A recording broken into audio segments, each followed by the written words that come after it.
In the last video, we asked the question, how do you build a system that handles 1 million users as smoothly as it handles 10? The answer starts with scalability. It's the first concept every system design interview will test you on, and it's the foundation everything else is built on. Today, we're going to cover what scalability actually means, the two fundamental strategies, vertical and horizontal scaling, their trade-offs, and when to use each. Let's start with the problem. Imagine you've deployed a web application on a single server. It handles requests, queries a database, returns responses. Everything works. Now your startup gets featured on the front page of Hacker News. Traffic jumps from 100 requests per second to 10,000. What happens? Response times spike. The CPU is maxed out. Database connections are exhausted. Users see errors. You have a scaling problem, and you have two fundamentally different ways to solve it. The first approach is vertical scaling, also called scaling up.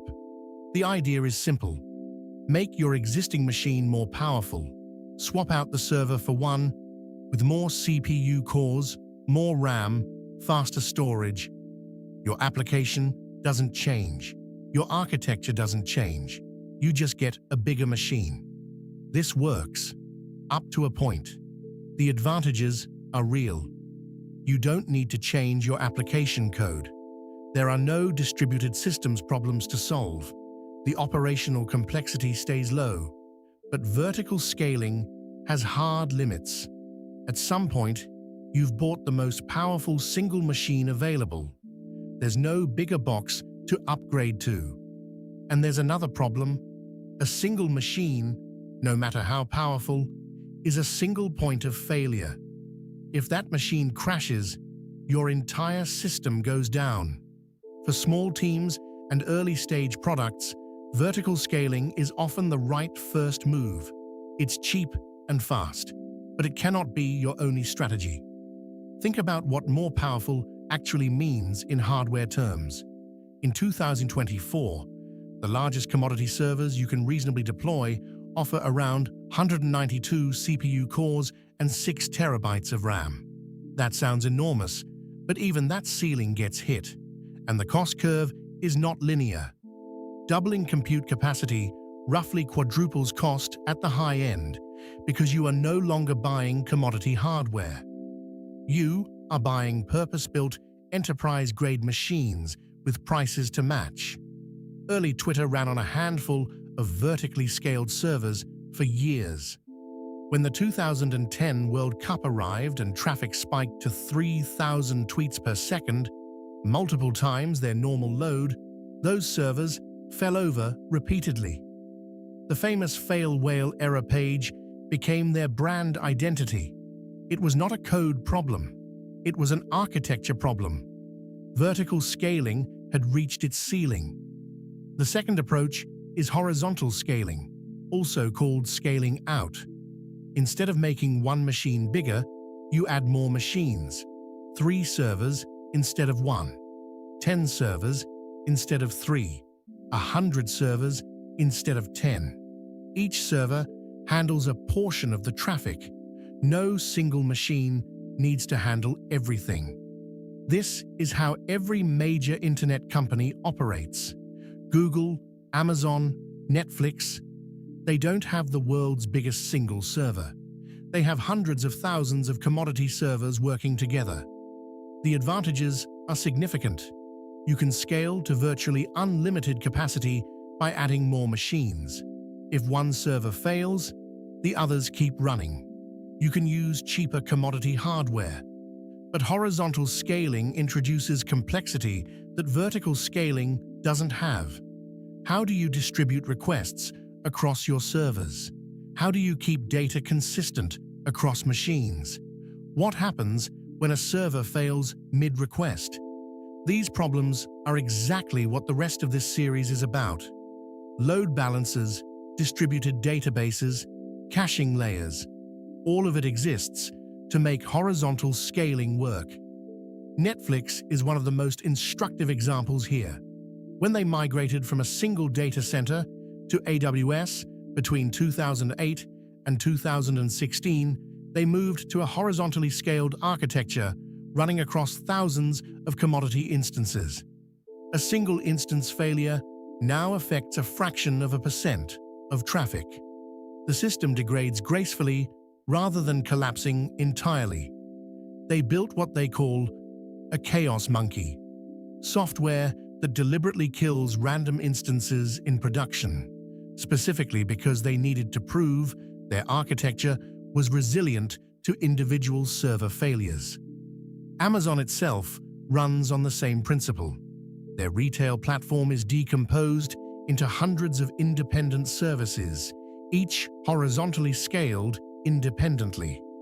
This is why you can still browse product pages even if the checkout service is temporarily degraded. The services are isolated.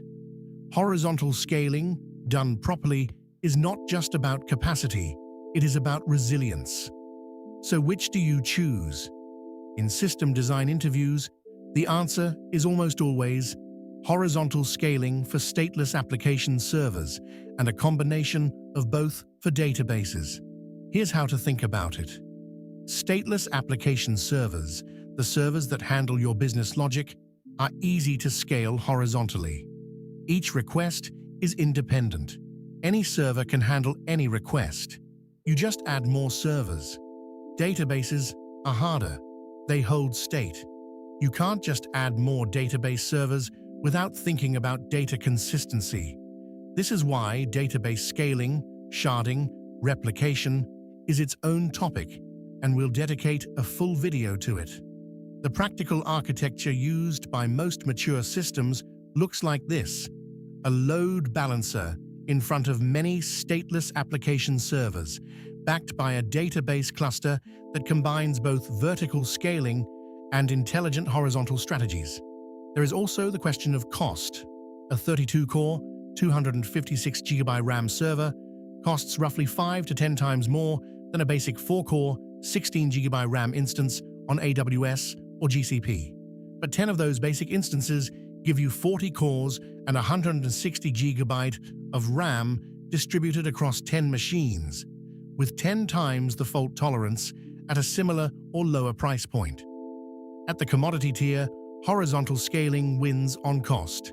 At extremely high per-machine utilization, vertical scaling can win briefly, but you quickly hit the ceiling again. The other dimension is operational complexity. Vertical scaling is simple to operate. You have one machine, you monitor one machine, you back up one machine. Horizontal scaling requires orchestration, a load balancer, deployment automation, distributed logging, and a way to handle the split-brain scenarios that distributed systems produce. That complexity is not optional. It is the price of scale. But it is a price that modern tooling, Kubernetes, Terraform, cloud-managed services, makes significantly more manageable than it was a decade ago. There's one more concept I want to lock in before we move on, because it comes up in almost every system design interview: stateless versus stateful services. A stateless service doesn't store any information about previous requests. Each request is completely independent. This makes horizontal scaling trivial. Any instance can handle any request. A stateful service remembers something about previous interactions. A user's session, for example, or a long-running transaction. This makes horizontal scaling hard. You need to ensure that follow-up requests go to the right server, or that state is stored somewhere external.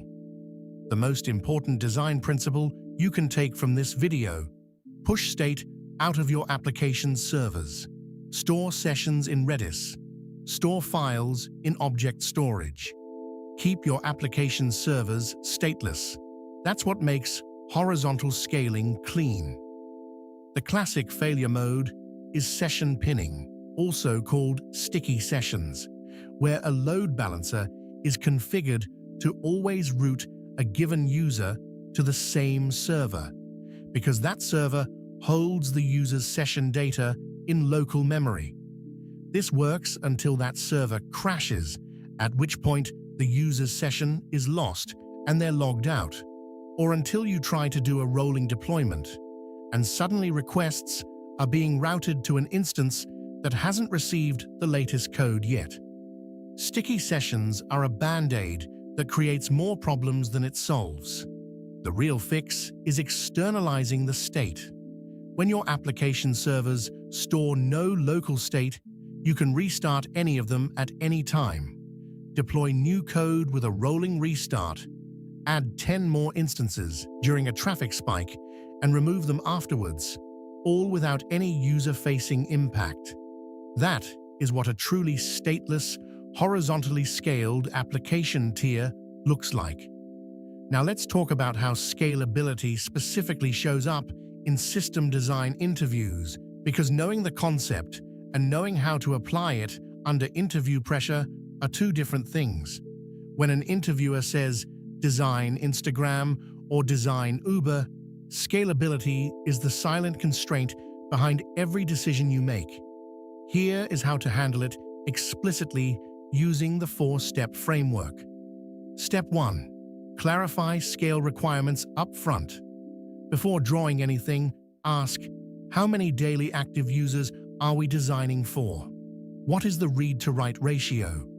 Are there geographic distribution requirements, one region or global? The answers determine whether you need horizontal scaling at all and at what tier. Step 2. Use your scale estimate to drive architecture. If the interviewer says 10 million DAU, that is roughly 1,000 to 2,000 requests per second on a typical app. One well-configured application server can handle that. You might not need horizontal scaling immediately, but you should design for it from the start, so adding servers is operationally trivial when you do. Step 3. Make the scaling strategy explicit in your design. When you draw your architecture, explicitly call out where you are scaling vertically versus horizontally. Say it out loud. The application tier is horizontally scaled. Any request can go to any server because we've externalized session state to Redis. The database starts vertically scaled, and we'll add read replicas as read traffic grows. This shows you understand the trade-offs, not just the buzzwords. Step 4. Address the hardest scaling bottleneck. For most systems, the hardest thing to scale is not the application tier. It is the database. Proactively say, the bottleneck in this design is the database write path. Once we exceed X writes per second, we'll need to look at sharding. Here's how I'd approach that. Interviewers reward engineers who identify constraints before being asked. Here are the concrete numbers that will anchor every scalability discussion you have in an interview. Commit these to memory.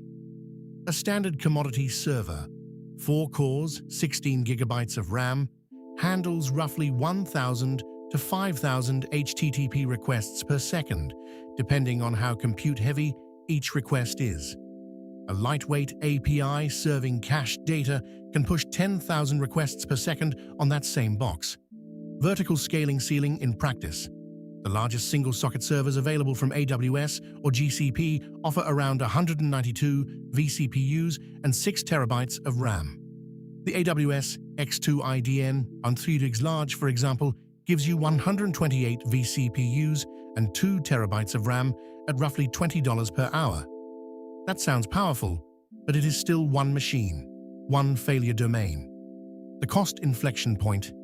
At the high end of vertical scaling, you pay 4 to 8 times the hourly rate for 2 to 4 times the compute. At commodity scale, 10 small instances give you more total capacity for less money and 10 times the fault tolerance. Horizontal scaling in the real world. Netflix runs on approximately 100,000 EC2 instances at peak. Google operates over 1 million servers globally.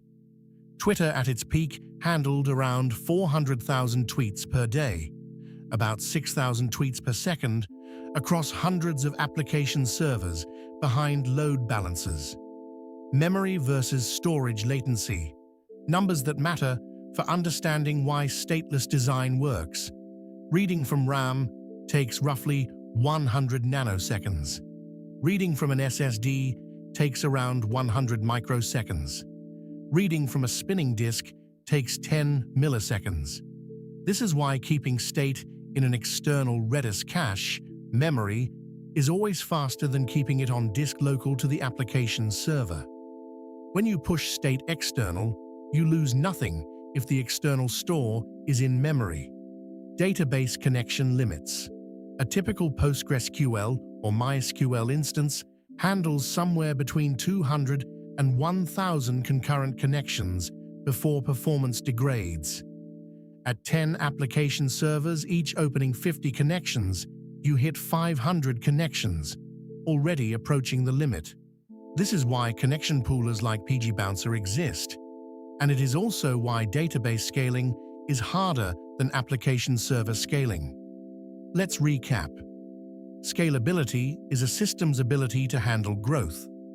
Vertical scaling adds power to one machine, simple but limited. Horizontal scaling adds more machines, complex but unlimited. The industry answer for application servers is horizontal scaling.